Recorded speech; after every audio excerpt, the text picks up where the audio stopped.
Krisia zer den ere ez dakite. 13 milioi etxe dira estatuan poltsako entxaladak erosten dituztenak. 10 familiatik 7 eskuratzen ditu.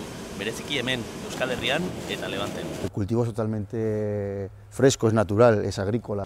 2013tik 350.000 etxe bizitza gehiagora iritsi dira. Eliminar las partes malas de las escarolas o de cualquier vegetal. Etxean egiten dugun gauza berdina egin dugu hemen, baina handiagoa. Cortarlo, lavarlo y finalmente le damos un secado. Sektoreko enpresarik garrantzitsuena Nafarra da, besteak baino 9 puntu gehiago hazten da urtean. Eta barazkiak berbertan landatzen dira Herriberan, gainerakoa Arabatik eta neguan Murtziatik gartzen da. Coger el producto, enfriarlo en el momento y entonces paralizas la actividad del vegetal, con lo cual es fresco 100%, por eso dura más. Hotzkateari eustea da euren sekretua, barazkia moztu eta minutu gutxian gradu 1 eta 4 gradu artean gordetzen da, eta hori da egun gehiago fresko eta itxura ona izatearen arrazoia. Egun bilatzen ari gara produktu fresko, natural eta osasuntsuak.